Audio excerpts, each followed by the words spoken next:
Nama saya Merkias Domopedi dari SDN Memaru, Kabupaten Sumba Timur, Nusa Tenggara Timur. Pada video kali ini, saya ingin berbagi praktik baik tentang evaluasi pembelajaran berdiferensiasi di kelas melalui supervisi yang berdiferensiasi oleh kepala sekolah. Adapun yang menjadi latar belakang dari kegiatan ini yang saya lakukan adalah bahwa manusia sebagai ciptaan Tuhan yang mulia memiliki keunikan masing-masing dan ciri khas yang berbeda-beda. Sebagai salah satu kepala sekolah penggerak angkatan 1, saya juga diberi pelatihan bahwa peserta didik itu memiliki keunikan masing-masing, sehingga tidak bisa dengan satu strategi untuk semua peserta didik dalam melaksanakan proses pembelajaran. Dan sebagai pelaksana kurikulum Merdeka sangat paham bahwa roh dari kurikulum tersebut adalah asesmen dan pembelajaran berdiferensiasi. Namun kenyataannya bukanlah hal yang mudah diterapkan dalam prakteknya di lapangan.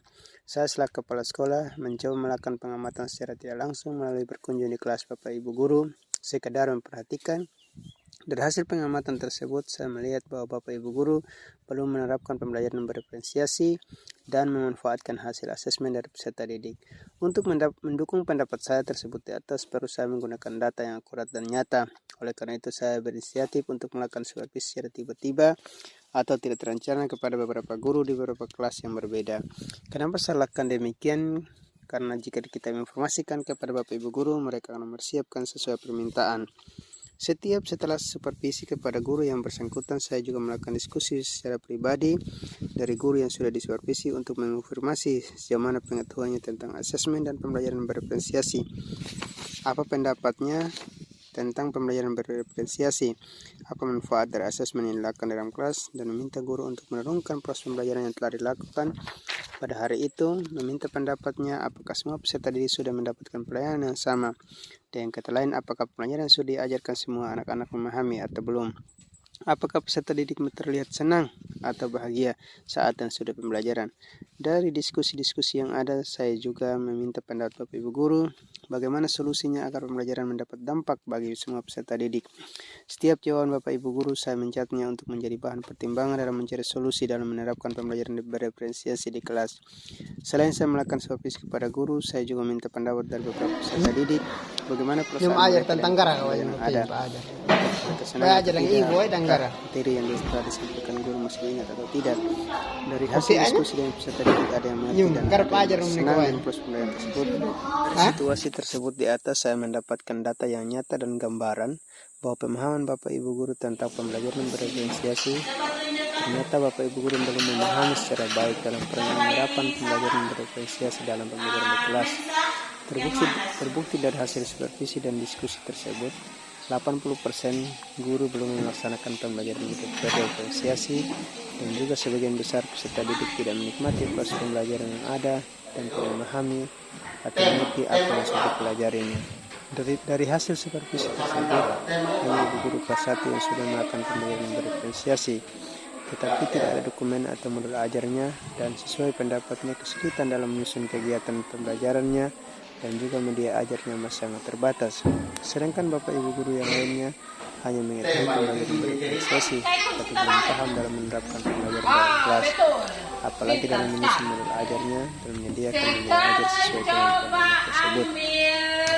Tantangan ini tentu membuat saya tertantang untuk mencari solusinya, karena apalagi hanya dari sekolah yang bukan sekolah penggerak, kalau prakteknya Bapak Ibu Guru di kelas tetap menyelenggarakan proses pembelajaran yang sama untuk semua peserta didik, yang mengakibatkan banyak peserta didik yang tidak menikmati proses pembelajaran yang ada bahkan siswa tidak mengikuti. Untuk mengatasi tantangan tersebut, saya melakukan hal-hal berikut. 1. Melakukan diskusi secara pribadi baik secara formal maupun tidak formal dengan semua guru untuk mengetahui pandangannya tentang pentingnya pembelajaran berdiferensiasi. Dari hasil diskusi tersebut terlihat bahwa Bapak Ibu Guru perlu mendapat dorongan dan strategi yang berbeda-beda, karena ada guru yang mau, ada juga yang malas tahu, tetap berpendapat bahwa peserta didik yang tidak belajar, ada juga yang mengikutinya saja, sehingga perlu memberikan pemahaman dengan cara yang berbeda-beda. 3. Dalam menjawab tantangan pendapat Bapak Ibu Guru yang berbeda-beda, melakukan komunikasi yang intensif dengan cara berkunjung di rumah Bapak Ibu Guru. Sambil berdiskusi hal-hal lain, saya menyisipkan untuk membahas kemampuan peserta didik di sekolah kami untuk mengarahkan kesadaran bersama bahwa perlu adanya upaya dalam menerapkan pembelajaran yang berdiferensiasi, terlebih kepada Bapak Ibu Guru yang kurang merespon. Setelah mendapat masukan dari masing-masing guru, saya mengumpulkan Bapak Ibu guru untuk mendiskusikan bersama dan meminta pendapat mereka apa yang harus dilakukan agar roh dari kurikulum Merdeka dapat diaplikasikan dalam proses pembelajaran. Dari diskusi tersebut, kami bersepakat agar mengkhususkan pembahasan tentang pembelajaran berdiferensiasi dalam KGM ini selama beberapa bulan ke depannya. Kepala sekolah menjadi narasumber bersama guru kelas 1 yang sudah mampu menerapkan pembelajaran berdiferensiasi serta memanfaatkan platform Merdeka Mengajar. Kesepakatan yang ada, kami mulai dengan kegiatan dengan langkah-langkah berikut. Memulai KKG pada minggu pertama, kepala sekolah menyampaikan materi tentang karakteristik anak-anak dengan tujuan untuk menggerakkan hati Bapak Ibu guru bahwa anak-anak memiliki karakteristik yang berbeda-beda. Pada minggu kedua sampai minggu keempat, sekolah mengajak Bapak Ibu guru menonton bersama di platform Merdeka Mengajar tentang pendapat Bapak Ki Hajar Dewantara tentang topik Merdeka Belajar. Tujuan dari materi ini agar merubah pola pikir dari Bapak Ibu guru bahwa anak-anak tidak bisa diperlakukan sama dalam proses pembelajaran. Setelah kami menyaksikan video pada platform Merdeka Mengajar, saya selalu mengajak Bapak Ibu guru untuk menyampaikan pendapatnya atau berefleksi. Setelah Bapak Ibu guru sudah memiliki kesadaran yang sama bahwa peserta didik memiliki keunikan masing-masing, saya mulai menyampaikan tentang asesmen pada minggu ke-5 sampai minggu ke-7 dengan cara tetap menonton melalui platform Merdeka Mengajar yang menjadi dasar dalam memetakan peserta didik dalam merancang proses pembelajaran berdiferensiasi. Ketiga, setelah itu barulah saya menyampaikan tentang pembelajaran berdiferensiasi, bagaimana cara menerapkannya, dan juga saya mencari sumber-sumber di YouTube untuk ditonton secara bersama agar menambah pemahaman Bapak Ibu guru. Keempat, dengan bantuan materi di platform Merdeka Mengajar, Bapak Ibu guru sudah memiliki pengetahuan dan pemahaman tentang kenapa harus menerapkan pembelajaran berdiferensiasi.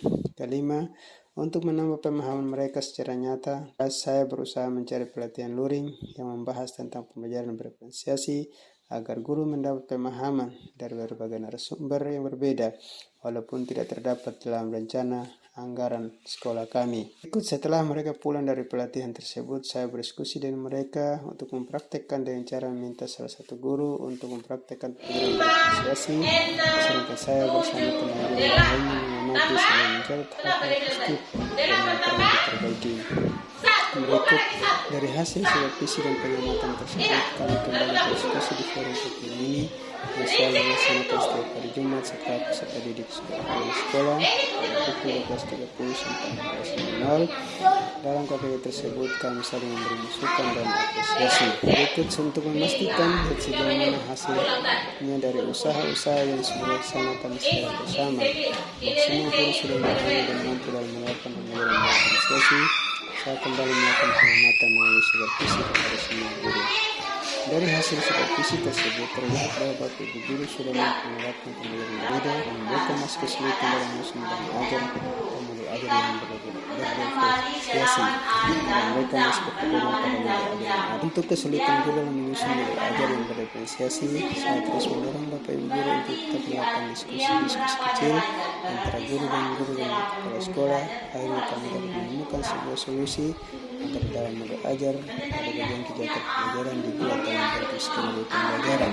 Berikut setelah itu pembelajaran berdiferensiasi yang dilakukan semuanya masih berfokus pada pembelajaran bahasa Indonesia dan matematika, sedangkan disiplin ilmu lainnya mereka masih kesulitan. Untuk menjadikan pembelajaran berdiferensiasi menjadi sebuah kebiasaan dari Bapak Ibu guru di setiap pembelajaran kami, saya minta paling tidak seminggu ada 1 atau 2 buat bentuk skenario pembelajaran yang dijalankan dalam kelas agar tidak menjadi beban bagi Bapak Ibu guru. Sehingga suatu ketika nanti Bapak Ibu guru sudah benar-benar merasa bahwa apapun keadaannya harus yang pembelajaran berdiferensiasi karena peserta didik yang ada kelas memiliki kecepatan dan kemampuan belajar yang berbeda-beda.